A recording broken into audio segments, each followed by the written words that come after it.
तो मेरी बात पे तवज्जो करना। आला हजरत फाजिल बरेलवी रहमतुल्लाह अलैह के जमाने में लोगों ने कहा कश से शकल है जी, वो क्या है? जमीन चीजों को अपनी तरफ खींचती है। ये नजरिया कब बना? एक साइंसदान ना बैठा था दरख्त के नीचे, तो उसने देखा कि सेब गिरा है तो वो भी जमीन पे आया है, अमरूद टूटा है तो वो भी जमीन पे आया है, अनार टूटा है तो वो भी जमीन पे आया है। तो कहने लगा जमीन में कशिश है, हर शय को खींचती है, और कश शक्ल का नजरिया बन गया। आला हजरत रहमतुल्लाह अलैह तक जब बात पहुंची तो आप फरमाने लगे साइंसदान पागल हो गए। साइंसदानों की जो अच्छी बात होगी वो मानी जाएगी, लेकिन जो बात दुरुस्त नहीं होगी वो तस्लीम नहीं की जाएगी। आप फरमाने लगे ये क्या बात हुई कि आधा किलो का सेब तो जमीन ने खींच लिया, अमरूद भी खींच लिया, अनार भी खींच लिया, और गुब्बारे में 1.5 छिटांक हवा भर दिया, वो जमीन से खींचा नहीं गया, वो ऊपर उड़ गया है। फरमाने लगे ये कैसा कश से शकल है? 1.5 छिटांक हवा होती है ना गुब्बारे में, वो जमीन से खींचा। आला हज़रत फरमाने लगे असल कश से शकल नहीं, असल बात यह है कि हर चीज अपनी असल की तरफ लौट जाती है, हर चीज अपनी असल की तरफ। फरमाने लगे हवा की असल ऊपर है तो गुब्बारा उसे ऊपर ले गया। अनार, सेब, अमरूद जमीन से पैदा हुए थे तो वापस जमीन पे आ गए, वापस। आज भी डॉक्टरों ने बड़ा परेशान किया हुआ है। हम लोग जाते हैं, सुन सुना के आ जाते हैं, इल्म नहीं ना होता। अल्लाह करे हम आला हज़रत को पढ़ने वाले बन जाए, हमें समझ आए हमारे बुजुर्ग हमारा तहफ़्फ़ुज़ कहाँ का। डॉक्टर के पास जाए, डॉक्टर साहब बच्चा बीमार है, तो डॉक्टर साहब कहते हैं किसी को खांसी तो नहीं घर में, किसी को नजला तो नहीं, पहले तो नहीं किसी को बुखार, तो पूरा इंटरव्यू दे लेते हैं। भाई उसकी क्या वजह जी? अगर हो तो फिर कहने लगे अगर किसी को बुखार हो तो फिर बच्चे को भी हो जाता है, किसी को खांसी हो तो बच्चे को भी।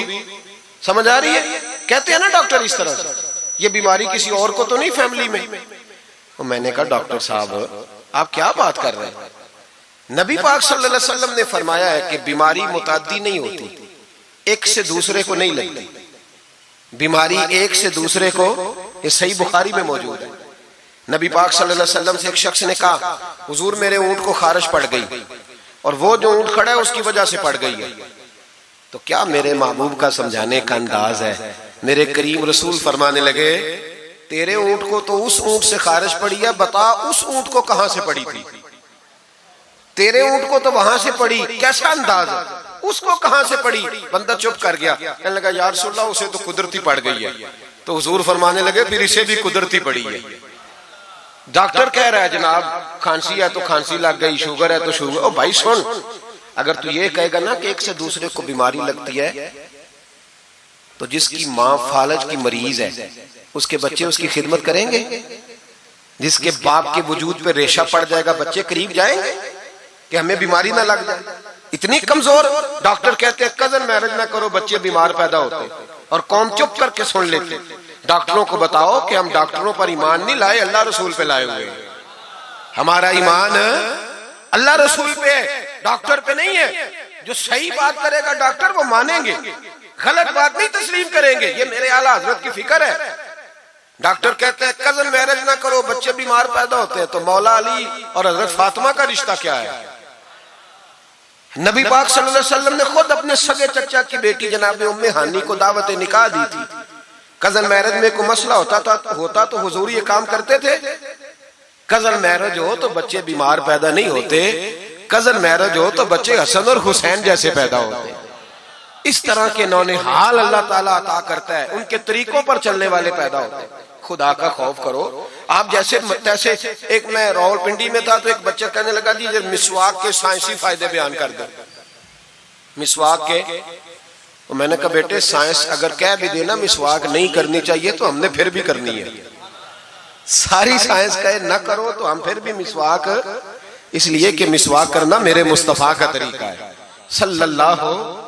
आला हजरत ने अकीदा तौहीद मजबूत किया। एक और चक्कर है बाबा जी का, बाबा जी सरकार जो एक महीना ना नहाए वो छोटा बाबा, और जो 6 महीने गुस्ल न करे वो बड़ा बाबा।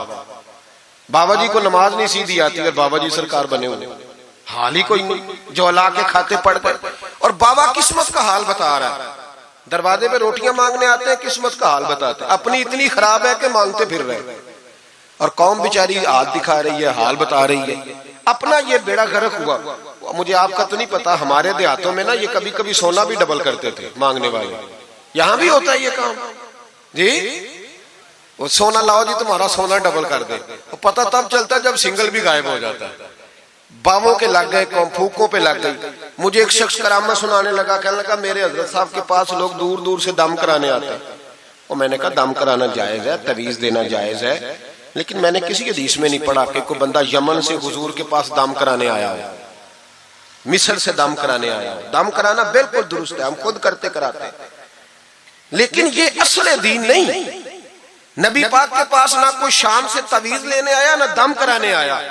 रसूल पाक के पास तो जो भी आया करता था नबी पाक का दीन ही सीखने आता था। तो दीन की बात कर, दम दुरूद की ना सुना, ये तो जिमनी बात है, ये तो जैली बात है। आला हजरत दरवाजे पे खड़े थे, एक बाबा मांगने वाला आ गया। आला हजरत से कहने लगा 10 रुपए दो वरना आपका मकान उलट दूंगा। ये नफसियाती कब्जा कर लेते हैं। तो माँ भी बडेरी कहती है दे दो कहीं वाकई ना उलट दे। आला हजरत ने ये अकीदा नहीं हमें सिखाया कि हम रस्सियों से डरते फिरे। इतना कमजोर ईमान, लोग अपने साये से डरने लग गए।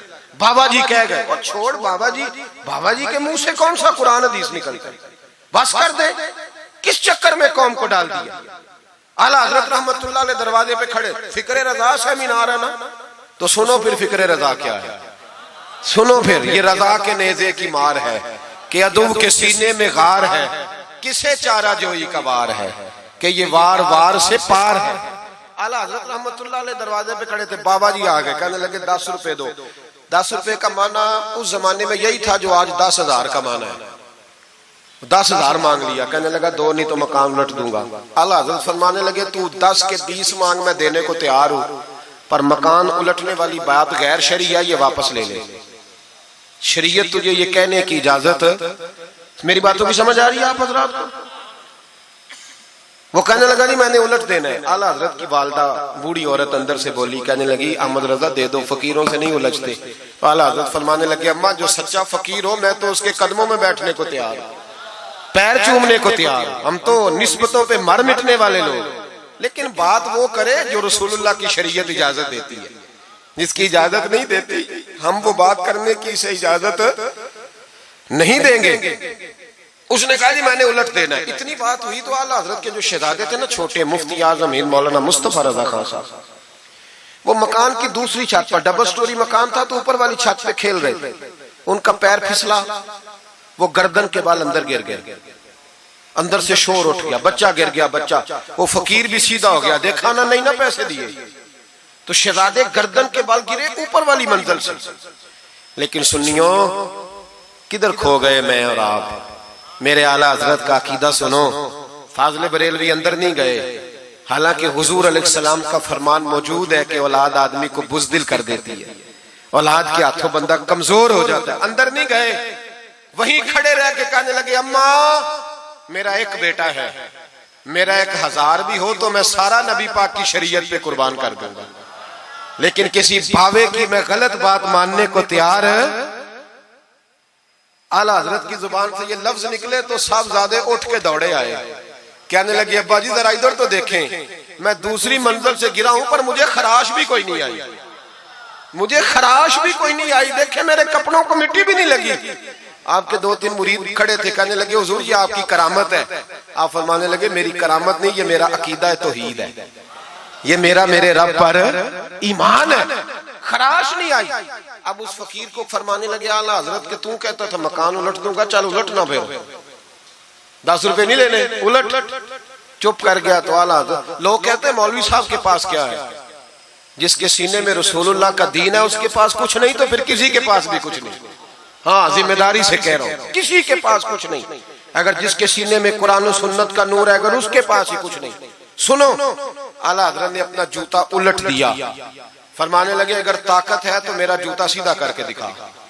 तो मकान उलटने की बात करता है ना, पंजाबी का एक शेर है, आपकी समझ में आ गया तो ठीक है, ना आया फिर भी ठीक है। वो एक पंजाबी के दरवेश कहा करते थे, इट सिट ते पखड़ा कुआर गंदल, असी और भी बूटियां जानने हैं।